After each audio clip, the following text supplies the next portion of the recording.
10-6 পেয়েছি আমরা।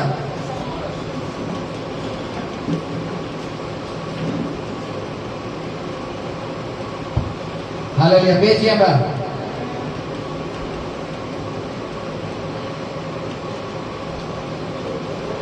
তোমরা পরজাতিদের পথে যাইও না এবং সমরীয়দের কোন নগরে প্রবেশ করিও না, বরং ইসরায়েল কুলের হারানো মেষের কাছে যাও। আর তোমরা যাইতে যাইতে এই কথা প্রচার করো, স্বর্গরাজ্য সন্নিকট হইল। পীড়িত দিগকে সুস্থ করিও, মৃতগণকে উত্থাপন করিও, কুষ্ঠ দিগকে সূচি করিও, ভূত দিগকে ছাড়াইও।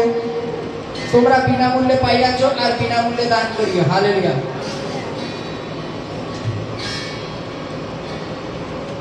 বাইবেলে লেখা আছে তোমরা পরজাতিদের পথে যাইও না, সমরীয়দের কোন নগরে যাইও না, কিন্তু ইসরায়েলের হারানো মেষের নিকটে যাইও। এবং আর তোমরা পীড়িতদের সুস্থ করিও, ভূতগণকে ছাড়াইও। তোমরা বিনামূল্যে পাইয়াছ, বিনামূল্যে দান করো। তাই তো নাকি? বাইবেলে লেখা আছে তো। অনেকক্ষণ আগে আমি একটা গান করলাম, গানটা একটু মনোযোগ দিয়ে শুনেছেন। গানটা আমরা আগেও শুনেছি। হালেলুয়া। একজন যে গীত লেখে, যিনি গান লেখেন, ভেবে দেখো তার মনের ভাবনাটা। হালেলুয়া। আমরা ছোটবেলা থেকে রবীন্দ্রনাথ ঠাকুর, সুকান্ত ভট্টাচার্য বা নজরুল ইসলাম সকলের কবিতা পড়েছি। আমরা সকলে বলছি তো কবিতা কোনো ব্যাপার নাকি, দেখা একটা লিখে দেখাও তো, একটা কবিতা লিখে দেখাও। এক একজনের ভাবনা এক এক রকম ভাবে ছিল, জানো।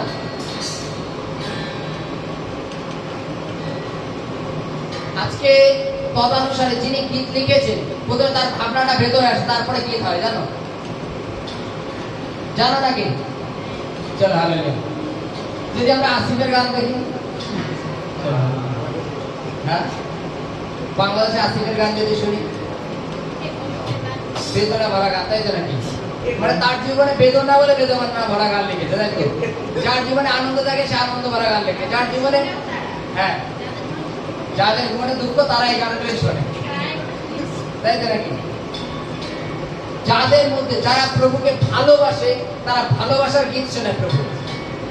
যারা ক্রুশে মানে যীশু খ্রিস্টের মৃত্যুটাকে তারা খুব সিরিয়াস ভাবে নিয়েছে, যে আমাদের জন্য ক্রুশে গেছে, তখন সেই ক্রুশের গানগুলো তারা সিরিয়াস ভাবে শোনে। এখন যে গানটা যিনি গীত লিখেছেন, তাহলে ভেবে দেখো সে কতটা ভাবনা চিন্তা করে লিখেছে। শোন পাপী প্রাণ খুলে, যিশু কাঁদে তোর জন্য, তাই তো নাকি? তোর তরে হাতে পায়ে পেরে কাটা, যাতনা পায় অন্তরে। হালেলুয়া। উদাহরণ দিয়ে বলি, হ্যাঁ, এই যে শঙ্কর মানসিক শরীরে এখানে উপস্থিত রয়েছে, ওকে আঘাত করতে গেলে কোনো পেরেক দিয়ে বা দা দিয়ে চাকু দিয়ে কাটলে ওর আঘাত দরকার নেই।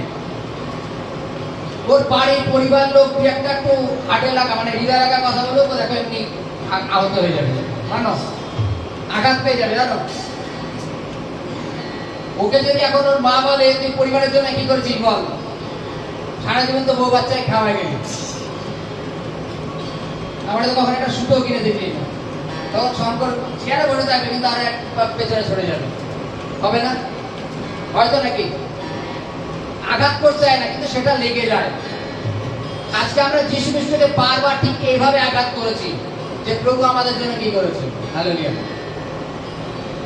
তিনি আমাদের এত কিছু করেছেন, তা আমরা বলছি প্রভু আমাদের জন্য কি করেছেন, ওটা যে হৃদয়ে লাগা।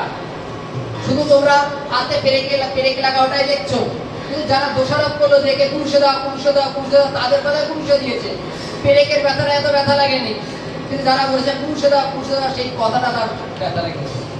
হালেলুয়া। দুঃখ কি লাগে না তোর, তাকে দেখে পুরুষে পড়। তোর তরে তিনি প্রাণ দিলেন অকাতরে। যখন যীশু খ্রিস্ট ক্রুশে যায়নি, তখন তোমাদের মনে একটা আবেগ ছিল, কিন্তু যখন তাকে ক্রুশে টানানো হয়ে গেছে, সে ক্রুশ থেকে ক্ষমা করছে সকলকে, এবং তার হাতে পায়ে দিয়ে রক্ত পড়ছে, তবুও তিনি কোনো সন্তানের প্রতি আঙুল তুলছেন না। তার সেটা দেখেও কি তোমার কষ্ট হয় না? হালেলুয়া। সেটা দেখেও কি তোমাদের কষ্ট হয় না? পরের লাইনে বলছে পাপী বাছো পাপ হতে, এরাও নরক দায় হতে, নাচো গাও উল্লাসে, একেবারে পাপ ছেড়ে। হালেলুয়া। যদি আমরা পাপে থাকি, পাপে বদ্ধ থাকি, তখন আমাদের মধ্যে আর আনন্দ আসে না। যখন আমরা পাপটাকে ছেড়ে দিই, তখন আমাদের মধ্যে আনন্দ আসে। বলছে পাপী তুমি পাপ থেকে বাঁচো। পাপ থেকে বাঁচতে গেলে পাপটাকে ছাড়তে হবে। তুমি পাপের মধ্যে চলছো, তোমার অনন্ত জীবন নরকে আছে। হালেলুয়া। পাপী বাঁচো পাপ হতে, এরাও নরক দায় হতে। ওই লাইনটা শেষ। পরের লাইনে বলছে নাচো গাও উল্লাসে, একেবারে পাপ ছেড়ে। হালেলুয়া। পাপ ছেড়ে আমরা কতজন নাচি? হালেলুয়া।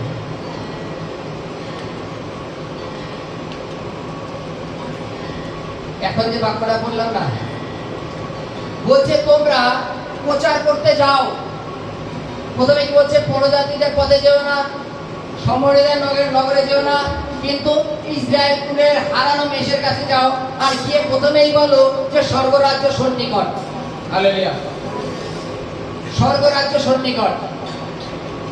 আমরা সকলে জানি কিন্তু যে যীশু খ্রিস্ট একবার মানসিক রূপে জগতে এসেছেন, কিন্তু এবার যখন আসবেন তিনি আর মানসিক রূপে জগতে আসবেন না।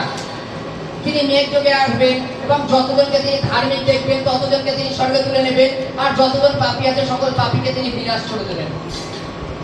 হালেলুয়া। বিনাশ করে দেবেন।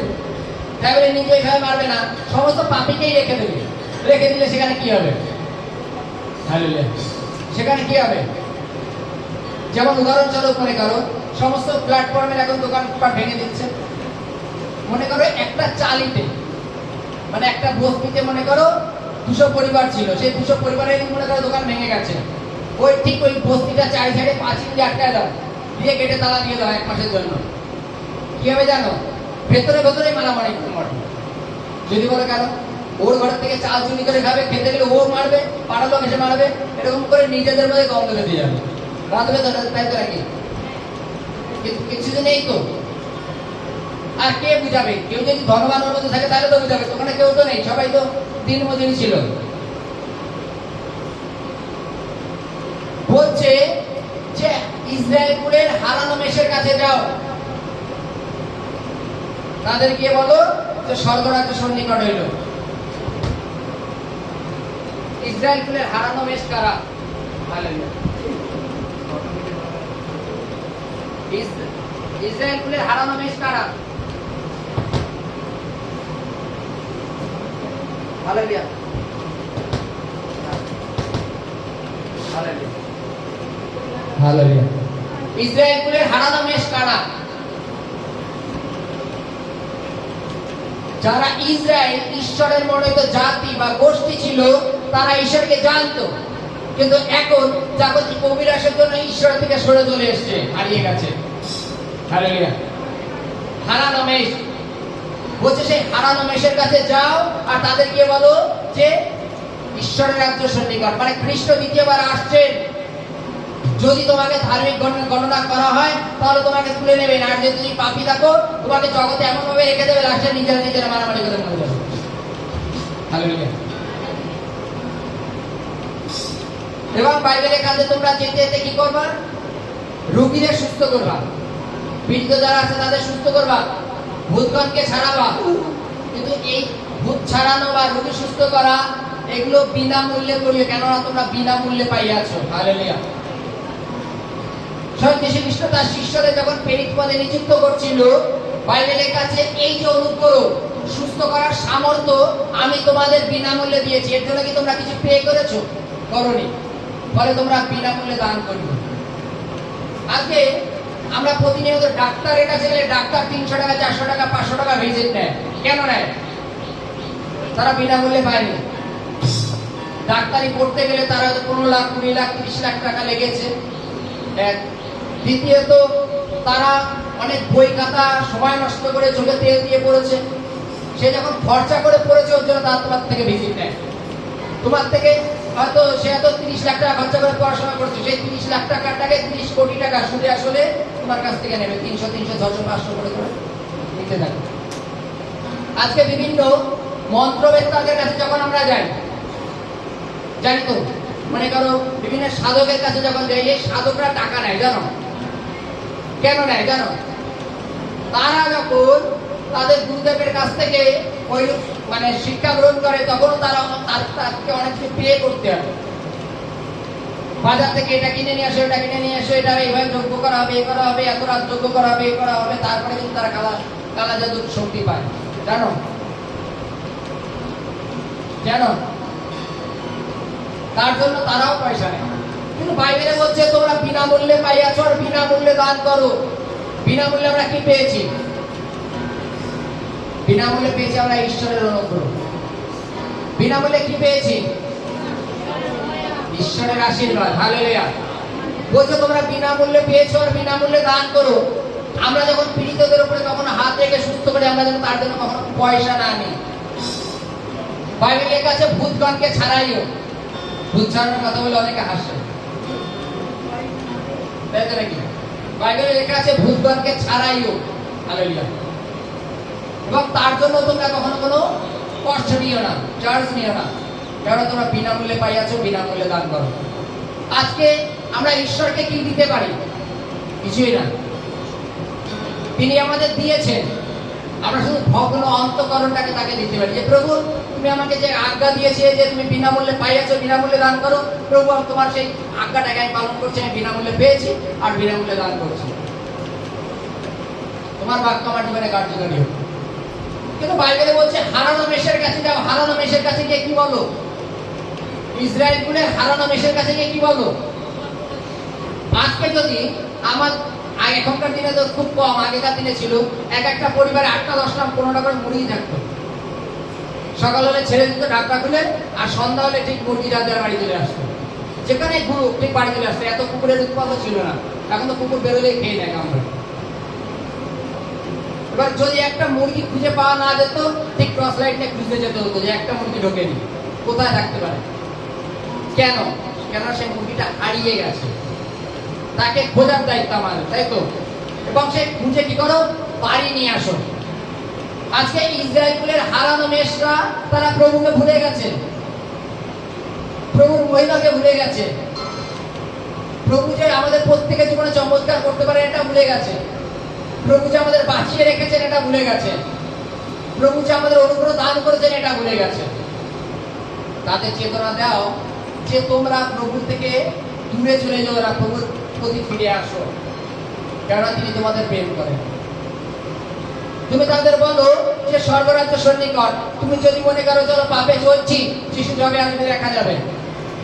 বাইবেলে বলছে স্বর্গরাজ্য সন্নিকট, কেননা প্রভু কখন আসবে আমরা কেউ জানি না।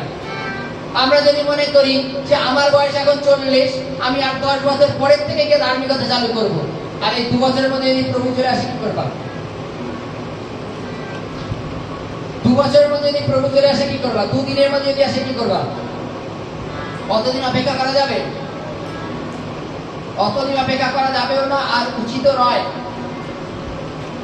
আমরা যেন প্রতিনিয়ত তৈরি থাকি, কেননা তিনি বলছে যে ঈশ্বরের রাজ্য সন্নিকট, আর সেই ঈশ্বরের রাজ্যে যেন আমরা উঠতে পারি। Hallelujah, hallelujah.